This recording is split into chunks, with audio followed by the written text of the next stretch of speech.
पुणे शहराची जी काही व्ययच्छेदक लक्षणं आहेत त्याच्यामध्ये जागोजागी दिसणारी अमृततुल्य असं नाव धारण करणारी चहाची दुकानं हे एक अनेक लक्षणांपैकी एक लक्षण आहे. आता या अमृततुल्य पाटीखाली एक छोटासा गाळा, त्याच्यामध्ये 2 किंवा 3 माणसं काम करतील असा सगळा जामानिमा. पत्र्या मारुती चौकामध्ये असंच एक अमृततुल्य दुकान होतं आणि त्याचे मालक होते राजा शिरसाट. साधारणपणे 40च्या आसपास आलेला हा गडी, अंगाने तसा मजबूत, भरगच्च मिछा आणि कायम सदरा, टोपी आणि खाली लेंगा या वेशामध्ये अमृततुल्यच्या काउंटरवरून एका पाठोपाठ एक चहाचे कप आणि ग्लास रवाना करून पुणेकरांची चहाची तहान आपापल्या पद्धतीने भागवत होता. आता तहान म्हटल्यावरती एक निरीक्षण माझं सहज आलेलं आहे की खडकवासला धरणातलं जवळजवळ 10% पाणी हे अमृततुल्य चहाच्या रूपाने आधी पुणेकरांच्या घशात आणि मग तिथून पोटामध्ये उतरत असावं. तर असा या राजा शिरसाटांच्या दुकानामध्ये एक गोष्ट खास होती, ती म्हणजे तिथे सतत जुनी नाट्यगीतं लावलेली असत.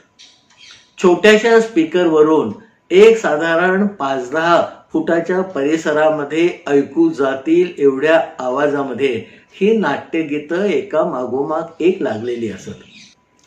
अजय प्रधान नावाचा एक तरुण M.Com झाल्यानंतर याच पुण्यामध्ये नोकरीसाठी वणवण करत होता. आता नाशिक, मुंबई, अगदी नगर या ठिकाणी अशा तरुणांना आपण बेकार तरुण म्हणू, पण पुण्यामध्ये कुठलीही गोष्ट बेकार नसते. त्यामुळे नोकरी शोधणाऱ्या या तरुणाला नोकरी शोधणारा तरुण असं म्हणायचं, बेकार म्हणायचं नाही. आधी मोठ्या मोठ्या कंपन्या, मग त्याच्यापेक्षा छोट्या कंपन्या आणि आता 2-2.5 वर्ष नोकरीसाठी ही वणवण सुरू असताना छोटी छोटी CNची ऑफिसं किंवा छोट्या छोट्या पतपेढ्या यामध्ये सुद्धा त्याने अर्ज करायला सुरुवात केली होती. असंच एका भल्या सकाळी त्याला कळलं की अमुक अमुक ठिकाणी म्हणजे एक प्रकाशन संस्था होती पुस्तक प्रकाशन करणारी, त्याच्यामध्ये एका अकाउंटंटच्या कामासाठी माणसाची गरज आहे असं कोणीतरी सांगितल्यामुळे हा आमचा अजय प्रधान आपली सगळी सर्टिफिकेट जमा करून त्याच्याबरोबर एक अर्ज निश्चित करून सायकलवर टांग टाकून या पत्र्या मारुतीच्या पुढच्या गल्लीमध्ये असणाऱ्या त्या प्रकाशन संस्थेमध्ये मुलाखतीसाठी गेला. मुलाखत यथातथा झाली. तिथल्या माणसाने सगळे सर्टिफिकेट बघितली, अनुभव विचारला. आमच्या बिचाऱ्या अजयकडे काही अनुभव नव्हता, त्यामुळे थोडंसं आंबट तोंड करून त्या मुलाखत घेणाऱ्याने नंतर आम्ही तुम्हाला कळवतो असं सांगून या आमच्या अजय प्रधानला निरोप दिला. पुन्हा एकदा खिन्न मनाने आपल्या सायकलवर टांग टाकून आपल्या घरी परत जात असताना वाटेमध्ये अनंत विचार त्याच्या मनामध्ये होते. साधारणपणे आपल्या घराच्या दिशेने 5-10 मिनिटाचा प्रवास सायकलवरून केल्यावर या आमच्या अजय प्रधानच्या लक्षामध्ये आलं की आपण सायकलच्या कॅरियरला मागच्या बाजूला जी आपल्या सर्टिफिकेटांची पिशवी अडकवली होती ती वाटेत कुठेतरी पडली. आता आपल्या सर्टिफिकेटांची पडलेली पिशवी इथेच कुठेतरी रस्त्यावरती पडलेली असेल असं वाटून त्याने बाजूच्या एका कठड्याला सायकल टेकून ठेवली आणि पायी चालत चालत उलट्या दिशेने रस्त्यावरती चालायला लागला. आता हा माणूस काहीतरी शोधतोय हे इतरांच्या लक्षामध्ये आलं. त्याने काय हरवलं विचारलं तर त्याने सांगितलं, बाबा निळ्या रंगाची एक कापडाची पिशवी होती, त्याच्यामध्ये माझी सगळी सर्टिफिकेट होती, कोणाला दिसली का? अर्थातच जाणाऱ्या येणाऱ्या पुष्कळशा लोकांनी म्हणजे बहुतेक सगळ्यांनी अशी काही पिशवी आपल्याला दिसली नाही हे त्याला सांगितलं आणि तुझी पिशवी लवकर तुला परत मिळो अशा खास पुणेरी शैलीच्या शुभेच्छा देऊन ज्याने त्याने काढता पाय घेतला. अजय तसाच मागे मागे चालला होता आणि चालता चालता या राजा शिरसाटांच्या अमृत तुल्य दुकानाच्या समोरून गेला. नंतर त्याच्या लक्षात आलं की या चौकापर्यंत पिशवी मागे होती असं त्याला अंधुक कुठेतरी आठवत होतं. त्यामुळे त्या चौकापासूनच पुढे कुठेतरी पिशवी पडलेली आहे हे त्याने मनाशी गणित बांधलं आणि जिथे कुठे आपल्याला पिशवी असल्याचं जाणवत होतं त्या ठिकाणापासून तो मागे फिरला आणि परत एकदा त्याच रस्त्यावरून तशीच आपल्या पिशवीची शोध मोहीम राबवता झाला. 2-4 वेळेला त्याने या राजा शिरसाटांच्या अमृततुल्य दुकानासमोरून फेऱ्या मारल्या. राजा शिरसाटांनी त्याला बघितलं की एक तरुण काहीतरी शोधतोय. त्यांनी खुणेने त्याला बोलवलं. अजयने परत आपली सगळी कहाणी सांगितली. त्यांनी म्हणजे राजा शिरसाटांनी त्याला आश्वस्त केलं की हे बघा, इथे आजूबाजूला जर कुठेतरी पडलेली असली आणि ती कोणाला तरी मिळाली तर आमच्या दुकानदारापैकीच कोणाकडे तरी ती जमा होईल. तुम्ही त्याची काही काळजी करू नका. हा घ्या, एक आमचा अमृततुल्य चहा प्या.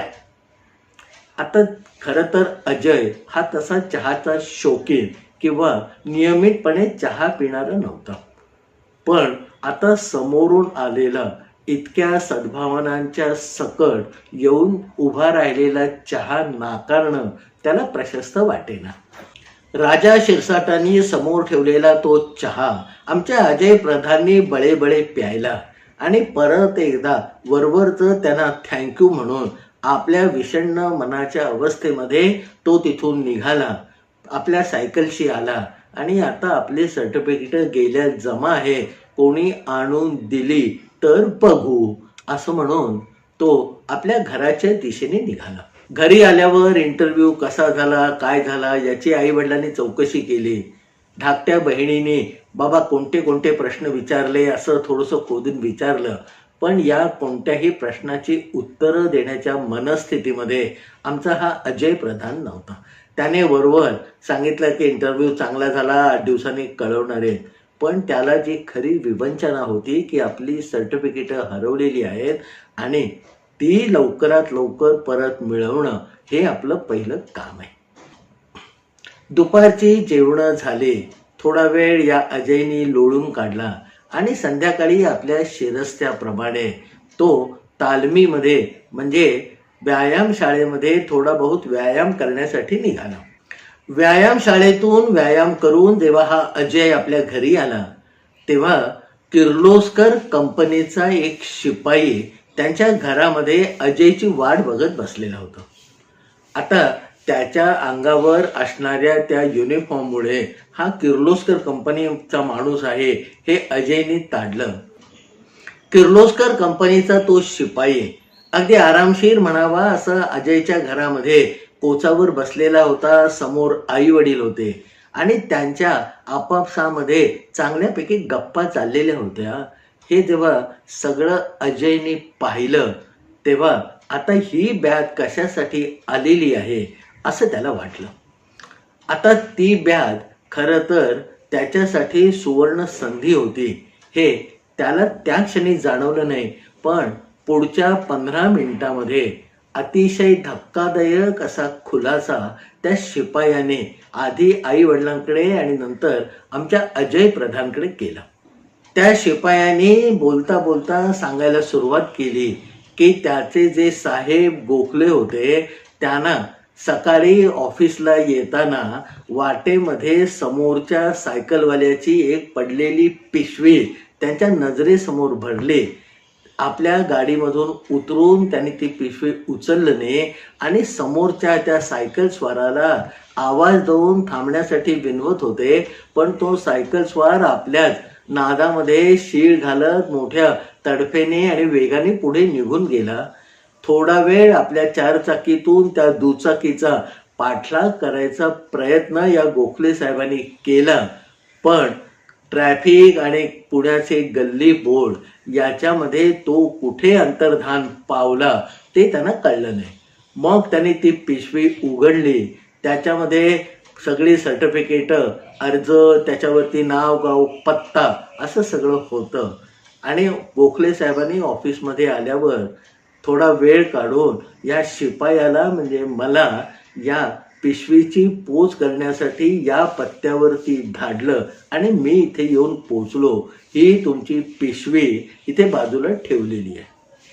एवढं सगळं ऐकल्यावर आमच्या अजयला गगनात मावणार नाही अशा प्रकारचा जो आनंद म्हणतात तो झाला.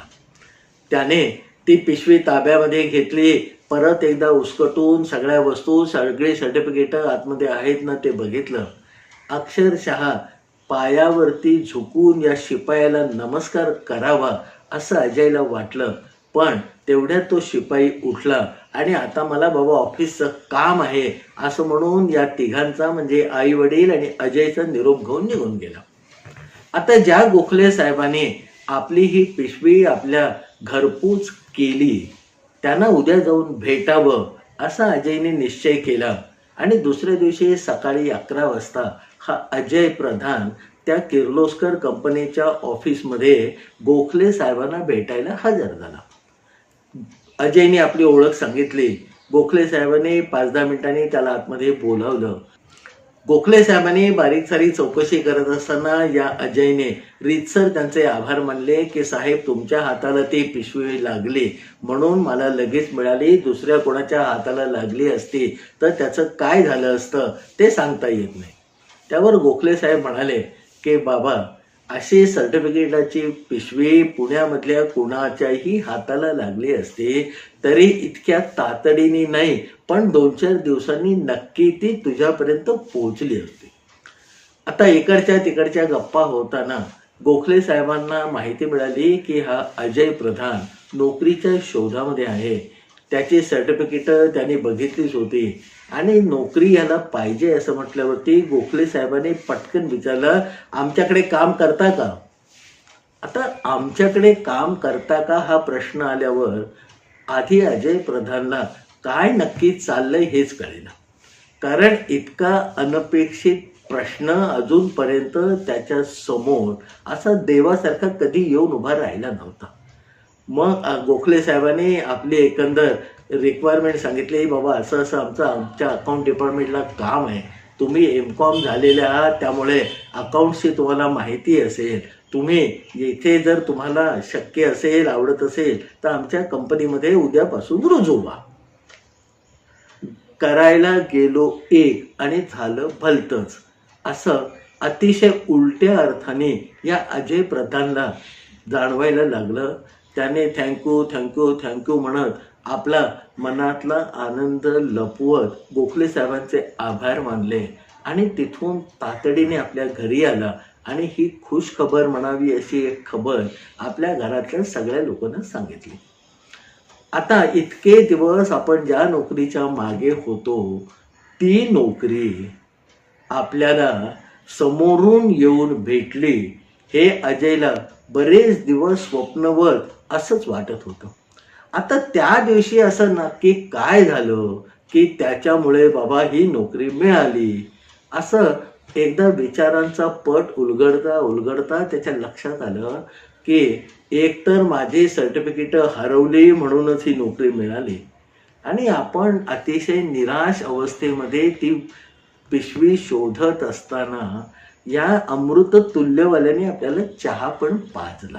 आता गोखले साहेबांचे आभार मानल्यानंतर परत एकदा त्या चहावाल्याचे आभार मानावे असं कुठेतरी अजय प्रधानला वाटलं आणि नंतर 4-8 दिवसांनी एकदा सुट्टीच्या दिवशी मुद्दाम वेळ काढून आपल्या सायकलवर टांग टाकून हा अजय प्रधान त्या राजा शिरसाटाना म्हणजे अमृततुल्य दुकानाच्या मालकाला भेटायला गेला.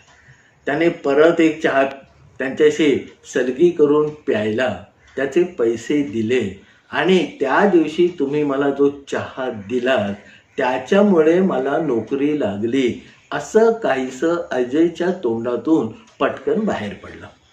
आता राजा शिरसाटाने हा एक तरुण ज्याला नोकरी नव्हती त्याला नोकरी लागली या आनंदात हा बरंच काही बोलतो आहे असं मानून त्याला परत धन्यवाद, एकदा थँक्यू, परत एकदा कॉंग्रॅच्युलेशन असं म्हणून आपल्या इतर गिऱ्हाईकांची त्यांची जी सलगी देवघेव होती ती सुरू ठेवली. अजय प्रधाननी ही गोष्ट नंतर त्याच्याबरोबर नुकतीच ओळख झालेल्या त्याच्या कंपनीतल्या विजय मेहेंदळेला सांगितली. आता विजय मेहेंदळेला सांगितलं की बाबा अर्थार्थी काय संबंध आहे मला सांगता येत नाही, पण त्या अमृततुल्य दुकानातून मी चहा प्यायलो आणि मला नोकरी लागली. आता विजय मेहेंदळेनी ही गोष्ट थोडीशी सिरियसली घेतली आणि सहज म्हणून 2-4 दिवसांनी एकदा त्या पत्र्या मारुती चौकामध्ये असलेल्या अमृततुल्य दुकानामध्ये जाऊन उगीच विजय मेहेंदळे एक चहा पिऊन आला. आता विजय मेहेंदळे चहा पिऊन आला ही गोष्ट त्याने कोणालाही सांगितली नाही, पण संध्याकाळी विजय मेहेंदळे जेव्हा घरी गेला त्यावेळेला त्याच्या घरी इतके दिवस तो ज्या पत्राची वाट बघत होता ते पत्र येऊन पडलेलं त्याला दिसलं. त्याने घाईघाईने ते पत्र उघडलं आणि बजाज कंपनीची स्कूटर 5-6 वर्षापूर्वी त्याने जी बुक केली होती त्याचं आता नंबर लागून ती स्कूटर त्याला अलॉट झाले आणि त्याची सगळी माहिती कळवणारं आणि अमुक ठिकाणून ही तुम्ही बजाजची स्कूटर आता ताब्यामध्ये घ्या असं सांगणारं ते पत्र होतं. आजच्या जमान्यामध्ये बजाजची स्कूटर 1965-70च्या दरम्यान कशी मिळत असे हे कदाचित आपल्याला आठवणार नाही, पण त्यावेळेला बजाज स्कूटर मिळणं हे खरोखर कोहिनूर हिरा मिळण्यासारखंच होतं. कारण आधी वेटिंग 3-4-5 वर्ष कितीही असायचं आणि त्यातल्या त्यात तुम्ही जरा ओळख बिळख काढली तर हे 4 वर्षाचं वेटिंग 3 वर्षावर येऊन थांबायचं. आता आज सकाळी आपण अमृततुल्यमध्ये चहा प्यायला आणि आज संध्याकाळला लगेच हे बजाज कंपनीचं स्कूटर अलॉट झाल्याचं पत्र आपल्याला मिळालं म्हणजे अजय प्रधान सांगतो त्याच्यामध्ये काहीतरी तथ्य आहे ही गोष्ट विजय मेहेंदळेला भावली. मग त्याने एक गंमत म्हणून आजूबाजूच्या लोकांमध्ये ही बातमी पसरवायला सुरुवात केली की अरे अडलेली कामं त्या अमृततुल्यमध्ये चहा प्यायला ना तर पटकन होतात.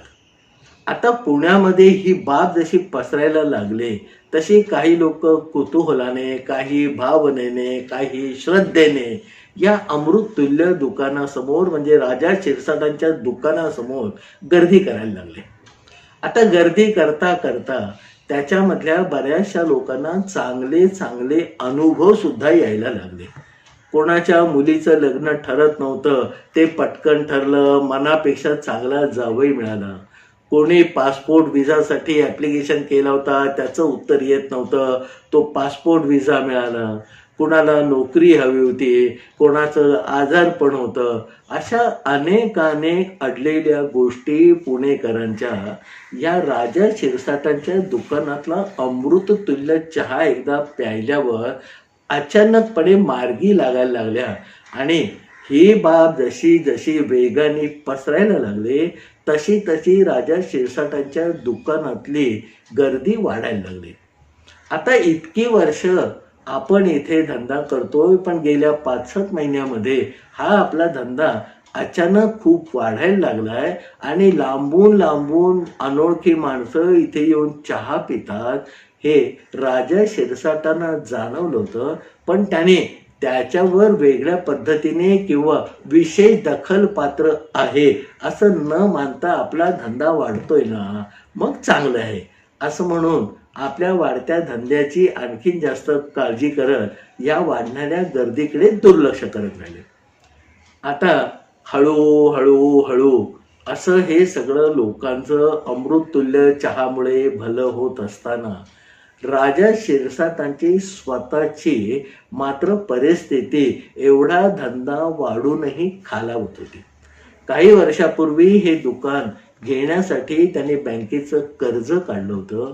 नंतर अचानकपणे उद्भवलेले संसारामध्ये काही खर्च होते ते त्यांना निभावून न्यायला लागले आणि त्यामुळे दुकानामधून मिळणारी आय आता वाढत गेलेलं त्याचं प्रमाण हे सुद्धा त्यांच्या जे फाटकं चाललेलं धोतर होतं त्याला ठिगळं लावायचं सुद्धा काम करेन असं झालं.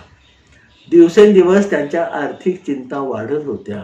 वाढणारा धंदा सुद्धा या चिंतांना पुरेसा पडत नव्हता आणि एके दिवशी बँकेने खूप तगादा लावून खूप वेळा मुदतवाढ देऊन झाल्यावर बँकेचे जेव्हा लोक कंटाळले तेव्हा त्यांनी या शिरसाटांना सांगितलं की बाबा आता एवढ्या कर्जाचे एवढी रक्कम जमा झालेली आहे, तर ती तुम्ही स्वतः फेडणं बरं होईल, नाही तर हे तुमचं जे दुकान आहे ते आम्हाला 4 चौघामध्ये तमाशा करून ताब्यात घ्यायला लागेल.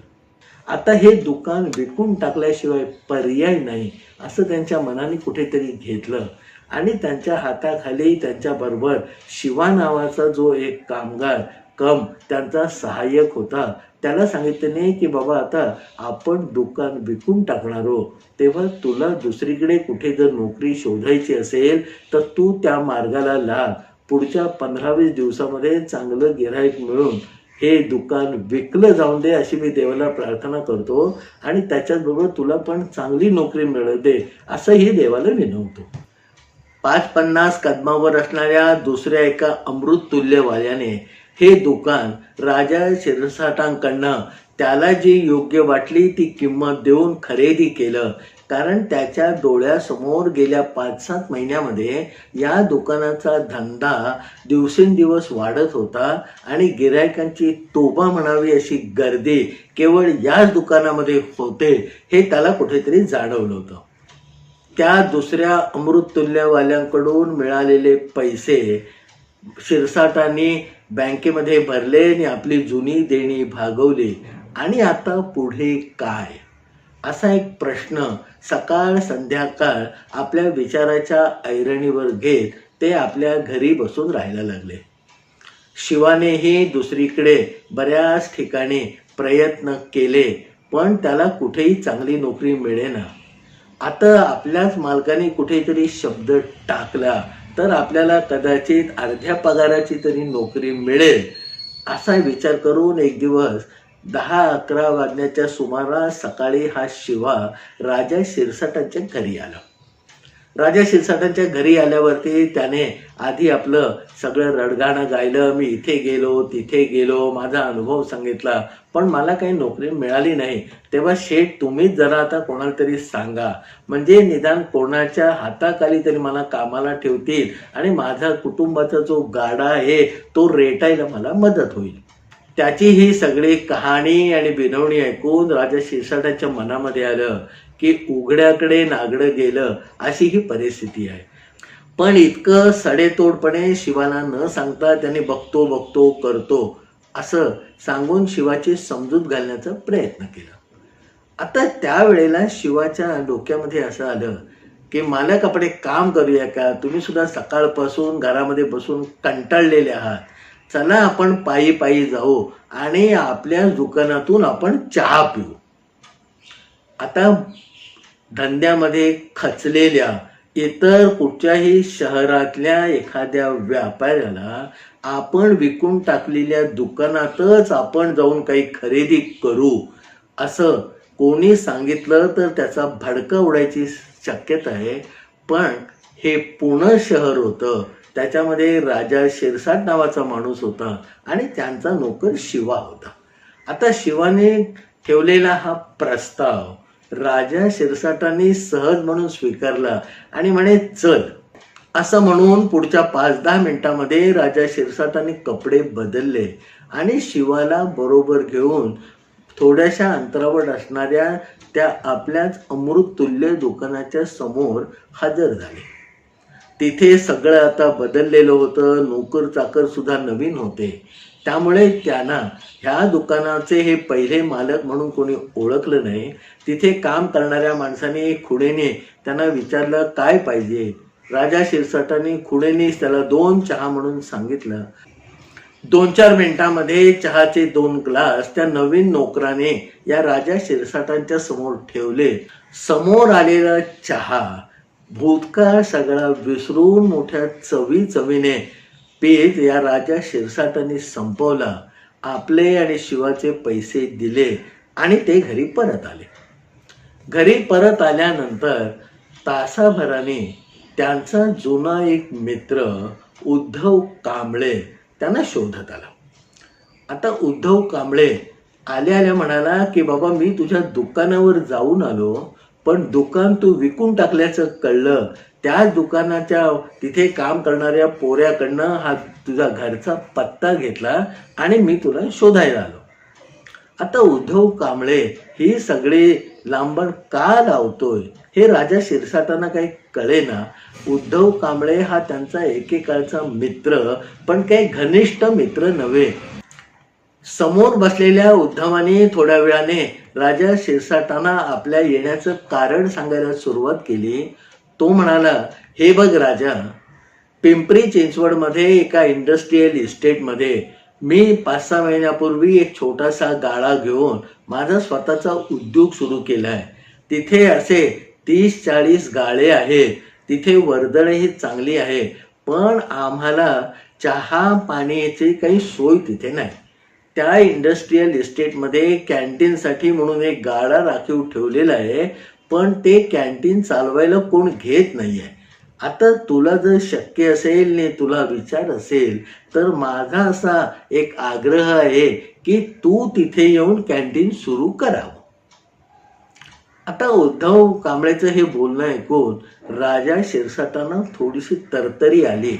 राजा शिरसाटांनी देवाचं नाव घेऊन आलेल्या ह्या प्रस्तावाला अनुमोदन देऊन पुढच्या 8-10 दिवसामध्ये तिथे कॅन्टीन सुरू केलं. शिवाही त्याच कॅन्टीनमध्ये येऊन राजा शिरसाटांच्या हाताखाली परत काम करायला लागला आणि 15-20 दिवसामध्ये ते कॅन्टीन धो धो म्हणावं असं चालायला लागलं. आधी चहा विकून नंतर त्याच्याबरोबर खारी ठेवली, मग बिस्किटं ठेवली, मग थोडंसं स्वयंपाकातलं कौशल्य आत्मसात करून थोडी इडली, वडा, डोसा, सांबार हे सगळं राजा शिरसाटांनी विकायला सुरुवात केली आणि एक चांगल्यापैकी हॉटेल या दर्जापर्यंत पुढच्या 1-1.5 वर्षामध्ये हे येऊन पोचलं.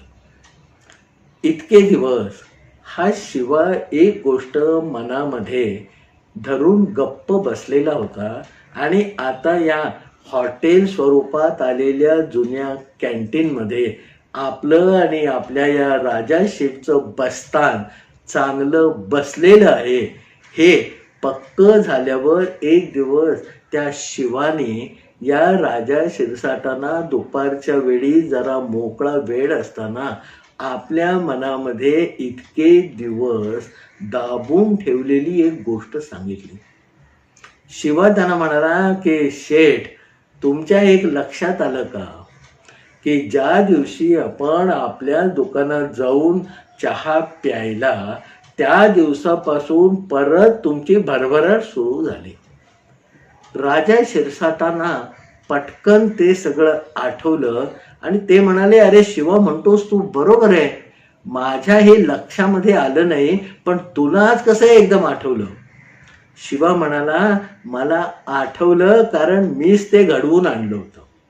आता मीच ते घडवून आणलं होतं हे म्हटल्यावर शिवाच्या तोंडाकडे राजा शिरसाट बघायला लागले. शिवानी पुढे सांगितलं की शेठ, आपण आपल्या दुकानामध्ये धंदा करत असताना जे आजूबाजूला गेल्या आधीच्या 6 महिन्यामध्ये गर्दी वाढत होती, त्यांच्यामध्ये चाललेली कुजबूज माझ्या कानावर येत होती की इथे चहा प्यायल्यावर कोणाचं लग्न ठरलं, इथे चहा प्यायल्यावर कोणाला नोकरी लागली, इथे चहा प्यायल्यावर कोणाचं असं झालं. आणि त्यावेळेला मला ह्या सगळ्या गोष्टी ऐकताना गंमत वाटत होती, पण त्याचबरोबर आपला धंदा मात्र वाढत असला तरी तुमची परिस्थिती खराब होते हे पण मला जाणवत होतं. त्यामुळे या 2 गोष्टी परस्पर विरोधी आहेत. लोक उगाचच काहीतरी बडबडतात, कारण इथला चहा पिऊन जर या लोकांचं भलं होत असेल तर दिवस आणि रात्र आपण जिथे गाडलेले असतो त्या दुकानामध्ये आपण एवढ्या खोल गर्तेमध्ये का गुंतोय, असा साधा सोपा विचार माझ्या मनामध्ये त्यावेळेला येत होता. त्यामुळे हे लोक बोलतात याच्यामध्ये काही गम्य नाही असं मी मानत होतो. नंतर जे काही झालं ते तुम्हाला आणि मला माहिती आहे. आपण दुकान विकून टाकलं. नंतर माझी आजी माझ्याकडे 2 दिवस राहायला आली होती. तिला मी सगळी माझी कर्म कहाणी सांगितली. त्याच्याबरोबर बारीक सारीक सगळ्या गोष्टी सांगितल्यावर ती आजी मला म्हणाली, बाबा शिवा, आता तुम्ही असं करा की तू आणि तुझा शेठ त्याच हॉटेलमध्ये म्हणजे तुमच्या अमृततुल्यमध्ये जाऊन 2-4 वेळा चहा पिऊन या रे. काय होतं का आपण बघूया. आता म्हातारीने माझ्या डोक्यामध्ये हे जे टाकलं ते मी 8 दिवस तसंच ठेवलं. परत एकदा म्हातारीला विचारलं की तू मला असं असं सांगितलं, पण याने काय फरक पडणार आहे. म्हातारी म्हणाली, बाबा या आमच्या जुन्या पुराण्या लोकांच्या गोष्टी आहेत. तुम्हाला मला ते सविस्तर काही सांगता येणार नाही, पण माझ्या मनाला असं वाटतंय की तुम्ही जाऊन एकदा तिथे चहा प्यावा. म्हणून मग मी तुमच्या घरी आलो. आपण चहा प्यायलो आणि ही सगळे नवीन प्रकारची गणितं आपोआप बसायला लागली. आता हा धंदा जसा व्यवस्थित झाला तसं म्हातारीला मी परत एकदा तिच्या घरी जाऊन विचारलं की बाबा तू म्हणालीस त्याप्रमाणे चहा प्यायल्यानंतर आम्हाला परत चांगले दिवस आले. आता तरी तू आम्हाला त्याच्या मागचं कारण सांग. म्हातारी दिलखुलास हसत म्हणाले की अरे प्रत्येक जागा काही ना काही कुणाला देते, पण ते कुणाला देते हे शोधून काढायला काही दिवस जायला लागतात. आता तूच मला जेव्हा सांगितलंस की तुमच्याकडे येणाऱ्या गिऱ्हाईकांची भरभराट होते, म्हणजे ती जागा तिथे येऊन गिऱ्हाईक म्हणून जो चहा पितो त्याला सगळं काही देते आणि म्हणून येणाऱ्या प्रत्येक माणसाचं भलं होत गेलं, पण तुम्ही शेठ लोक मात्र तिथेच राहिलं. आणि सगळा बाड बिस्तारा उचलायची जेव्हा वेळ आली आणि नंतर तुझी कर्मकहाणी तुम्हाला सांगितलीस, तेव्हा माझ्या मनामध्ये असं आलं की तुम्ही आता गिऱ्हाईक म्हणून तिथे जा, कदाचित तुमचंही नशीब पालटेल. सत्य हे कल्पनेपेक्षा अद्भुत असतं.